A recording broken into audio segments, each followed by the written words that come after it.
У нас, друзья, вот такая вот погода сегодня. По каким-то причинам, для нас непонятным, пошел снег. Да. Но дело в том, что сейчас март месяц. А март он весьма капризный. И даже апрель. У немцев есть пословица: апрель, апрель, махт вас эрвиль. Апрель, апрель, делает что хочет. В плане погоды. Но апрель у нас в Белгородской области, он уже более стабильный такой в погоде.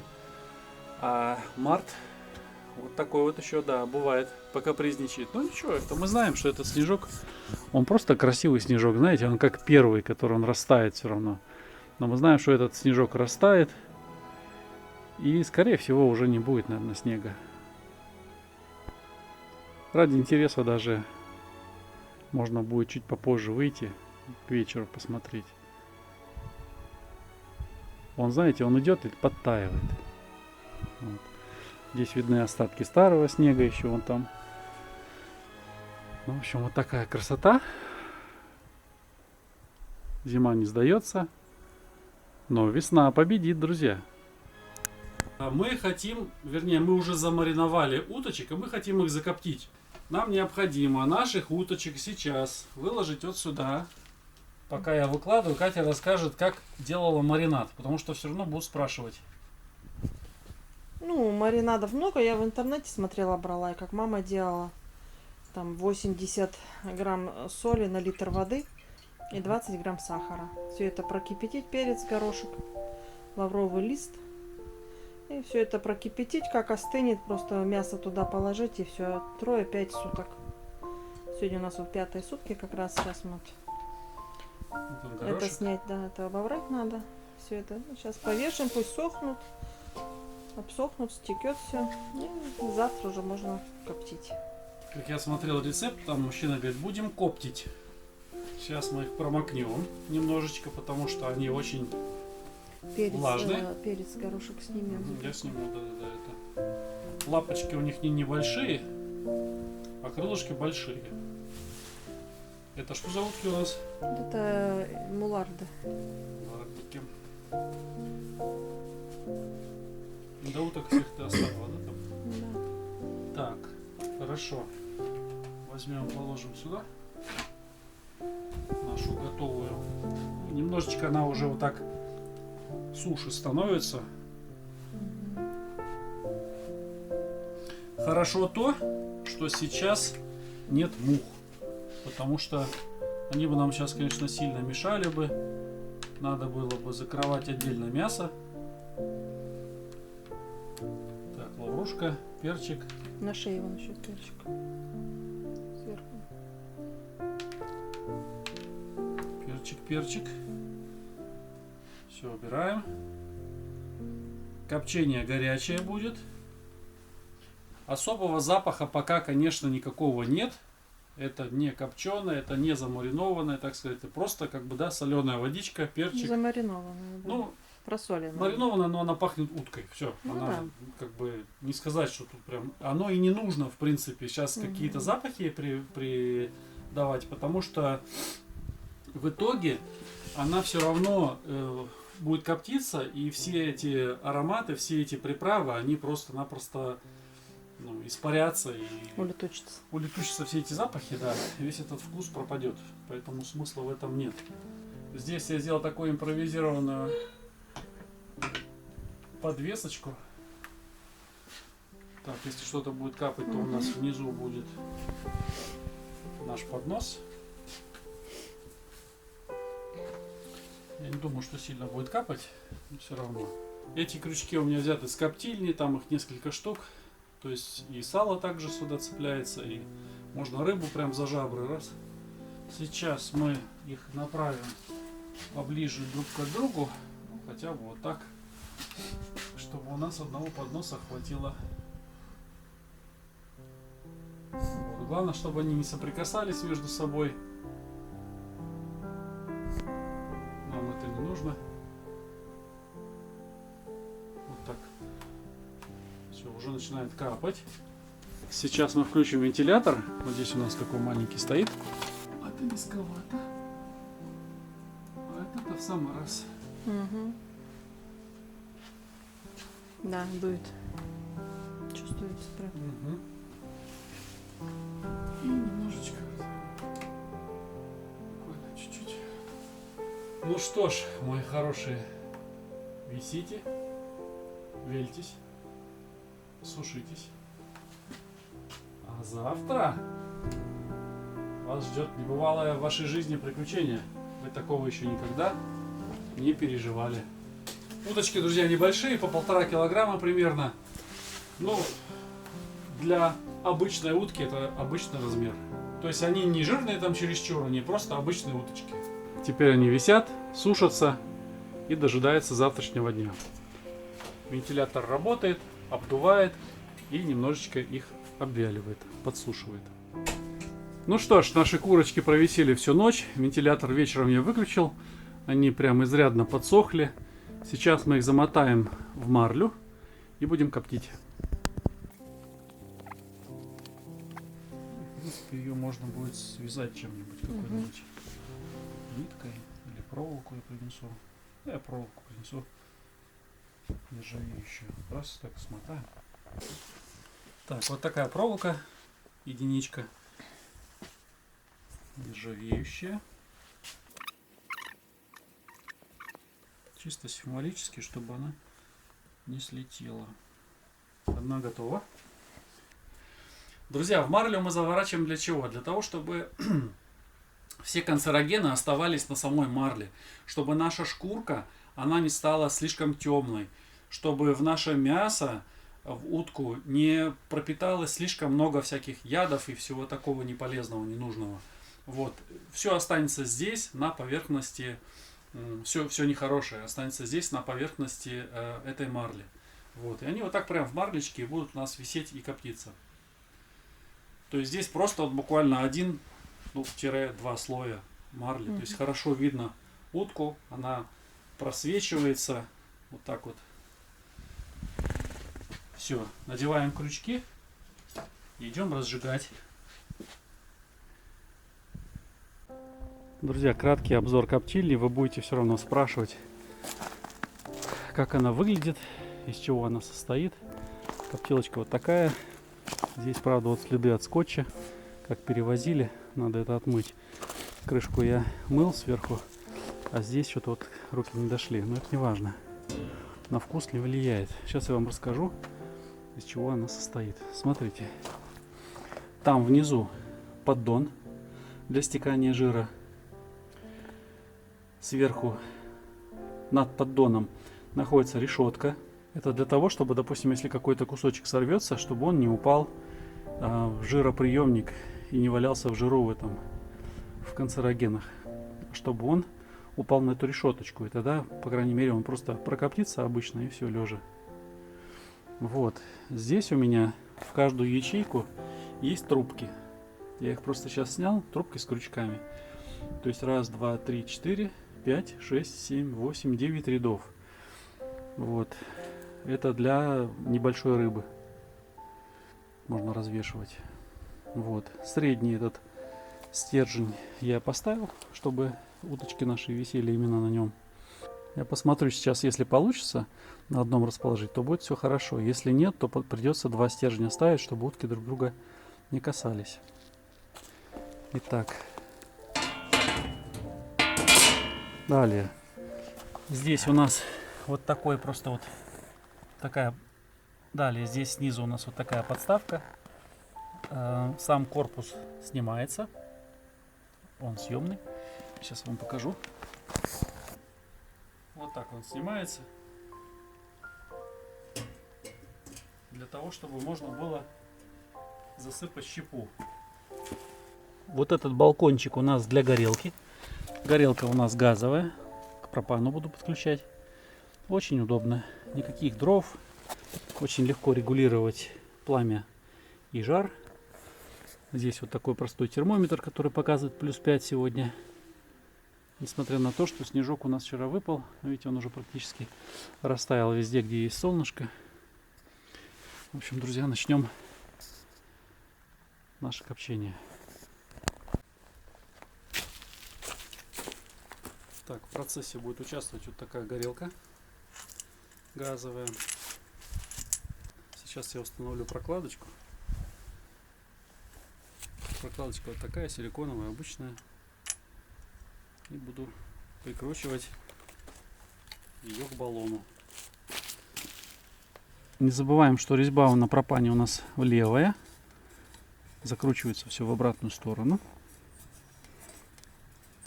Баллон я поставил с наветренной стороны, чтобы он у нас не нагревался. Вот, кладем нашу горелочку сюда. Вот так вот просто она сюда ложится. Все. Все. Нужно будет ее теперь поджечь.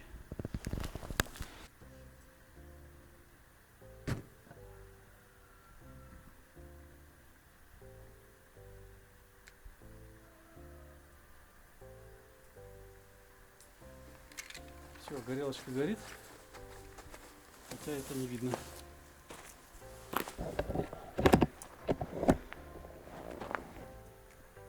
Не знаю, видно, не видно на камеру, но горелка горит.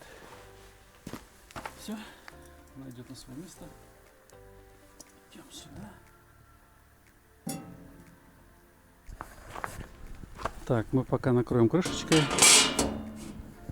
Значит, друзья, горелка начала свою работу. Все, сейчас она нагреет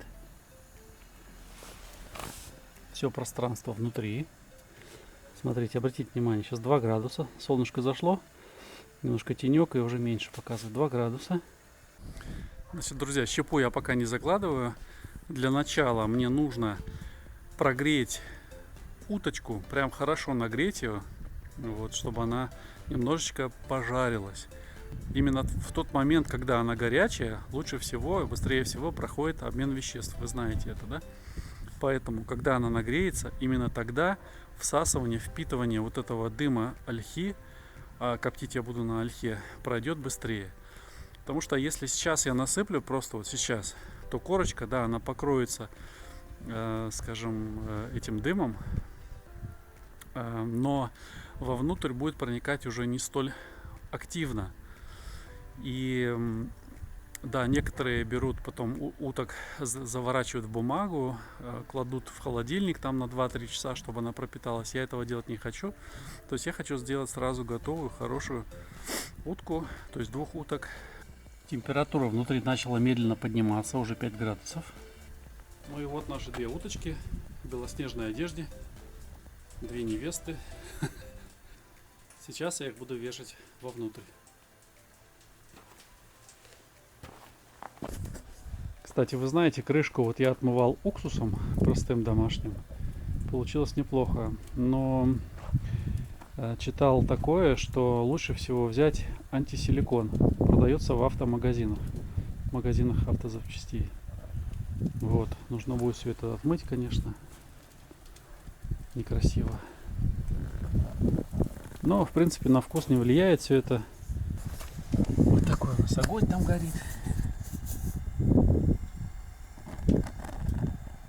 Отлично. Температура у нас на 10 градусов. Друзья, если кому интересно, где я брал горелку, я ее брал давно уже. Еще мы жили в Калининграде. Брал на eBay. ebay.de, то есть в Германии. Вот, можете такую там посмотреть, если кто там живет. Да, я думаю, сейчас такие продают и у нас. Я просто не интересовался. Так что, ну, просто по фотографии даже ее можно найти в Яндексе. Вот так попробуем. Попробуем. Что получится. Там у нас зазор есть. Там у нас зазор есть. Все. Закрываем. Это для того делается, чтобы не было конденсата, чтобы с крышки он не капал. Закрываем. Все, ждем, когда немножечко наши утки прогреются, будем засыпать щепу.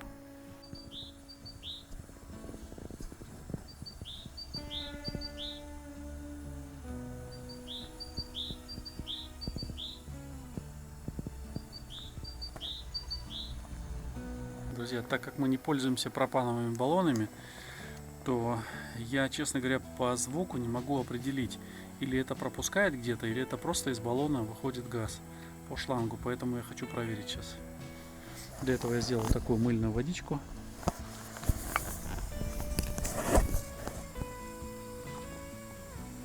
Вот такая водичка. И мы сейчас все это дело проверим. Нет, нигде не видно.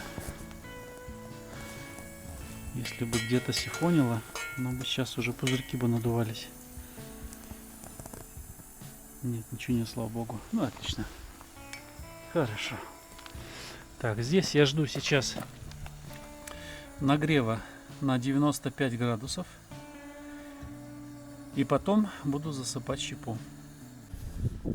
Друзья, мне только что пришел 4-й перевод на PayPal. В последнем ролике я вам говорил, для музыки нужна ваша помощь, чтобы музыка была использована в роликах. Спасибо вам большое. Кто-то написал, что музыка не нужна, без нее лучше. А кто-то, вот как сейчас последнее сообщение пришло с такой пометкой «Für die schöne Musik», для красивой музыки. Мне очень приятно, что вы откликнулись. То есть вот буквально на 5 месяцев вперед у нас с вами музыка оплачена. Будем снимать, будем делать хорошие ролики с приятной музыкой. Я надеюсь, вам все понравится. Процесс копчения в марте, конечно, будет у вас отличаться от того же самого процесса, допустим, в июне или в июле. Почему? Потому что температура воздуха намного холоднее. У нас, видите, вот лежит снежок, например. Где-то он уже подтаял, но тем не менее снег лежит. Вот. А летом, конечно, тепло, температура, скажем, плюс 30, и вам намного проще набрать ту же самую температуру. Вот если сейчас, допустим, у нас плюс, может быть, плюс 1, вот примерно так, то температуру нагнать на 95 градусов, ну, это прям как бы нужно время, да? Вот. А летом, ну, минус 30, то есть вы всего лишь 65 градусов должны добавить. Намного проще. Наша температура подбирается к 50.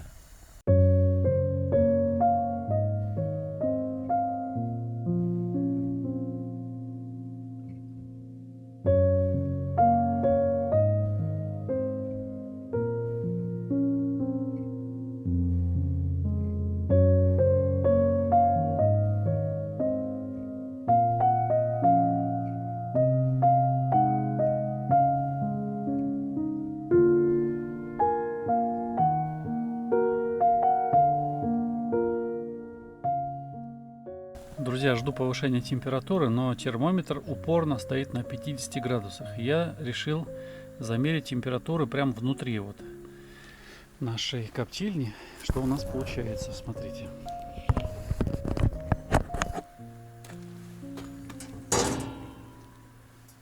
Так, замеряем внутри коптильни.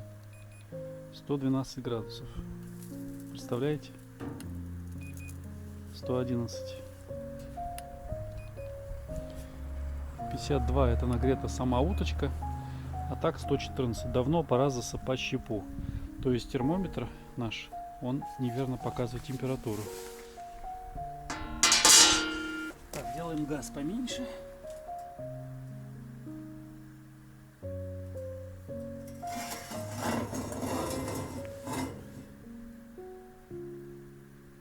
Прям вот поменьше.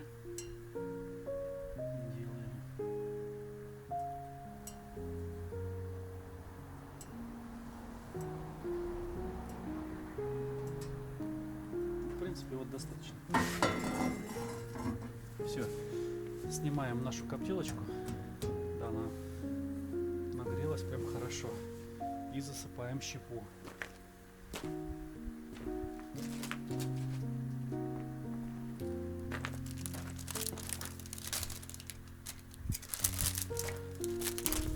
Щепа у нас ольховая, обычная.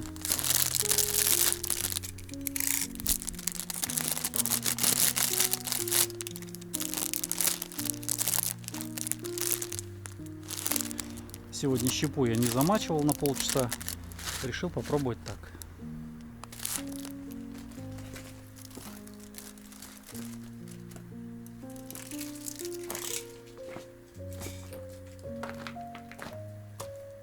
Такс, ну что ж, давай снимаем. Вот так вот.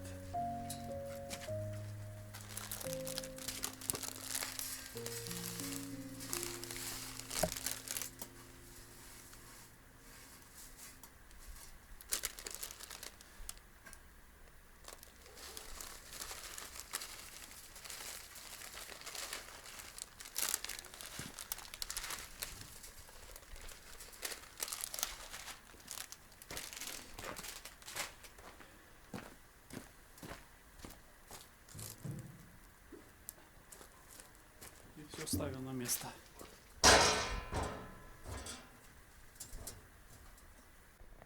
Итак, пошел первый дымок.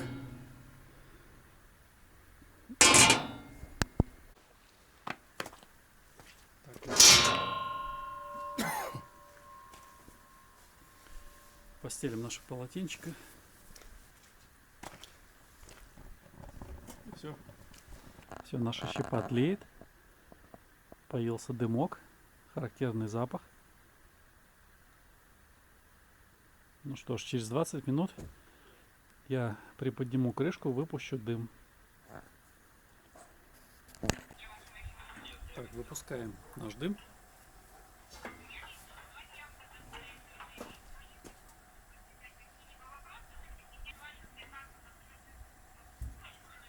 Друзья, необходимо срочно спасать ситуацию. Смотрите, температура падает, газ открыт на всю, баллон в принципе полный, а горит еле-еле.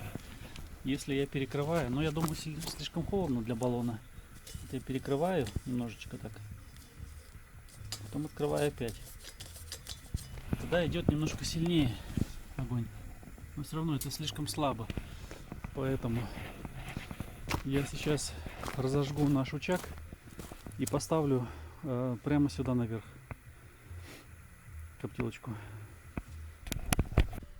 Короче, ребята, горелка поработала вот на холоде, и все. Это все, на что она способна сейчас.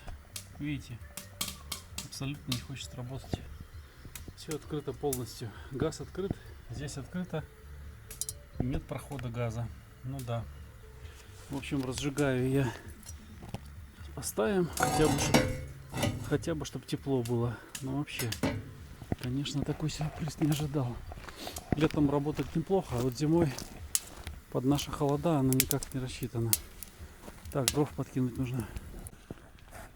Друзья, копчение продолжается. Вот так вот у нас все это дело выглядит. Температура поднялась до плюс 50, но я говорю, наш термометр брешет. Здесь я включил вот такой вот светильничек, чтобы нам освещал все это. И, друзья, смотрите, я посмотрел только что погоду на неделю, которая нам предстоит. Смотрите, 0, завтра 5, 6, 7, 9, 10, 11. Ребята, весна приходит. Подсыпал щепы, новую порцию. Снова все задымилось. Процесс идет полным ходом. Температура растет, все замечательно. Температура просто замечательная. Ну что ж, друзья, я думаю, пришло время снимать наших уточек. Хорошо, что есть очаг. Ну, в крайнем случае, конечно, я поставил бы это дело на мангал. Но вот на очаге сегодня просто прекрасно это все дошло. Так, прекрасно.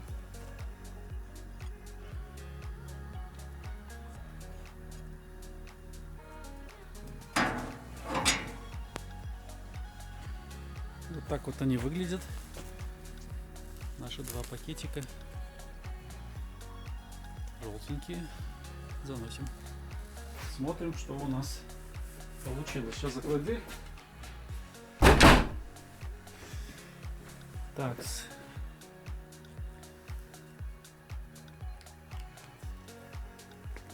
Снимаем проволоку.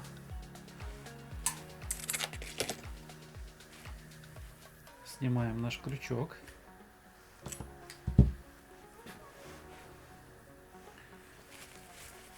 сегодня, конечно же, они еще не готовы. Сегодня их нельзя пока кушать. Но, ребята, пахнет уже обалденно. Ну, посмотрите, какая красота.